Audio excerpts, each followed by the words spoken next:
Peut-on commencer avec un petit budget sur Amazon? C'est le sujet du podcast de ce jour. Bonjour à tous et bienvenue. Sujet très intéressant encore une fois parce qu'on me pose souvent la question, est-ce que je peux commencer par un petit budget? Pourquoi faire Amazon plutôt que du dropshipping? Parce que en dropshipping, j'ai pas de budget à acheter, donc pourquoi je ferais de l'Amazon?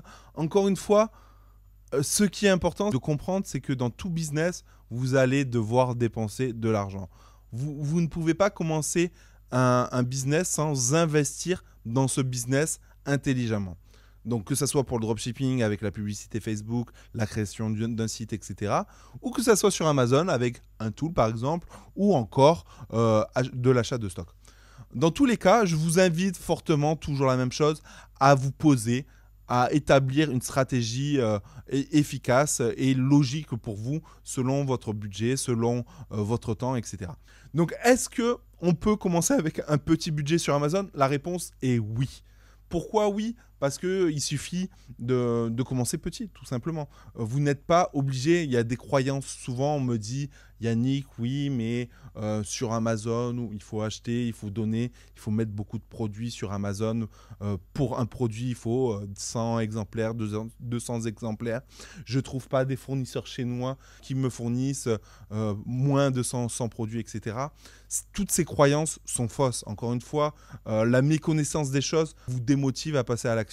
Encore une fois, pourquoi les fournisseurs chinois ou peu importe les autres pays veulent vous donner des grosses quantités?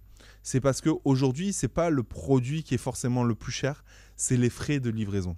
Donc déjà, si vous comprenez ça, si vous comprenez qu'un produit sur Alibaba, vous pouvez le trouver à 10 centimes, mais que vous râlez parce qu'après les frais de port sont à 1 euro, c'est normal. Encore une fois, si vous faites du transport express aérien, c'est beaucoup plus coûteux que par exemple du transport par conteneur tout simplement, ou par train. Il faut vraiment se dire que la stratégie qui peut être intéressante, c'est de trouver plein de petits produits et où vous prenez juste 30-40 quantités de chaque. Voilà, tout simplement. Donc c'est possible. Quand vous trouvez un fournisseur sur une thématique, vous lui demandez est-ce que vous pouvez avoir tel autre produit ou tel autre produit, etc. etc. Et c'est là qu'il va falloir être clair avec lui et lui dire écoutez, moi je suis OK pour prendre une multitude de produits, mais je peux prendre que 30 quantités de chaque ou que 20 quantités de chaque, etc. Donc tout ça, c'est de la relation que vous pouvez avoir avec un grossiste très très simplement et ça marche. Et ça marche. Il faut juste passer à l'action, il faut juste leur demander. Encore une fois, si vous ne demandez pas, lui ne va pas vous le proposer forcément. Il va essayer de vous vendre le maximum. Encore une fois aussi, quand vous achetez des produits, généralement, les produits sont déjà emballés dans des cartons, donc dans des cartons de 20, de 30, de 40 ou de 50 ou 200, peu importe. Donc lui, il cherche aussi à ne pas se prendre la tête. Il sait que tel produit, c'est dans un carton. Dans ce carton, il y a 50 exemplaires. Donc il se dit, voilà, mon minimum order, c'est 100, donc c'est 2 cartons, comme ça, je ne me prends pas la tête. Après, si vous lui faites comprendre que c'est un test, pour voir si tout se passe bien, c'est que vous commandez des produits différents pour justement vous donner toutes les chances de vendre, etc. Encore une fois, un fournisseur chinois ou autre cherche une relation sur du long terme. Donc, c'est des notions super importantes pour pouvoir réussir sur Amazon. Après, je pourrais vous donner des stratégies. Qu'est-ce que je fais de ces 30 quantités? Est-ce que je les mets directement sur mon listing que je crée? Est-ce que je fais du squattage de listing? Mais ce n'est pas le sujet du podcast de ce jour. Dans tous les cas, si je fais cette vidéo aujourd'hui, c'est juste pour vous dire, oui, c'est possible de commencer petit, avec peu de budget. Encore une fois, vous n'êtes pas obligé d'acheter des produits à 4-5 euros que vous allez vendre 30-40 euros. Aujourd'hui, vous pouvez très bien trouver des produits à 1-2 US dollars que vous allez vendre 12, 13, 14 euros. Encore une fois, c'est pas parce que j'achète un produit 1-2 US dollars que je le vends 12 euros que je vais me faire 10 euros de marge.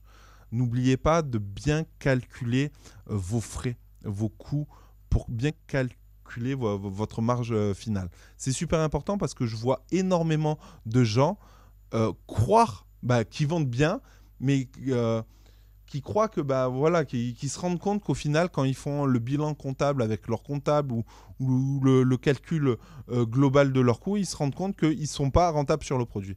Encore une fois, si vous cherchez des produits, des produits à vendre à moins de 10 euros, ça va être très très compliqué de faire du bénéfice. Ça, croyez-moi, par expérience, ça va être très très compliqué. Forcément, si vous commencez petit, que vous avez un peu de budget, je vous donne un exemple, un produit à 1-2 US$, si vous prenez 30 quantités, ça va vous coûter entre 30 et 60 euros. Donc vous voyez, vous pourrez commencer à vendre un produit en l'ayant acheté avec un budget de 60 euros. Donc là, l'idée, c'est d'avoir, mettons, 10 produits différents pour dépenser au total 600 euros. Et vous vous rendez compte que au début, vous êtes un petit épicier arabe et l'objectif, c'est de devenir une grande surface. Après, est-ce que il faut créer son listing d'entrée de jeu avec ces 30 quantités ? Non, selon moi, c'est pas forcément la meilleure stratégie, mais j'en parlerai dans un autre sujet de vidéo. Si cette vidéo vous a plu, encore une fois, n'hésitez pas à la liker et à la partager. J'essaye de trouver un petit format rapide de 6 minutes pour essayer entre 5 et 10 minutes pour essayer que ça soit pas trop long et percutant. C'est vrai que c'est pas forcément facile de donner des informations pertinentes. Donc n'hésitez pas à me dire en commentaire si ce format vous plaît.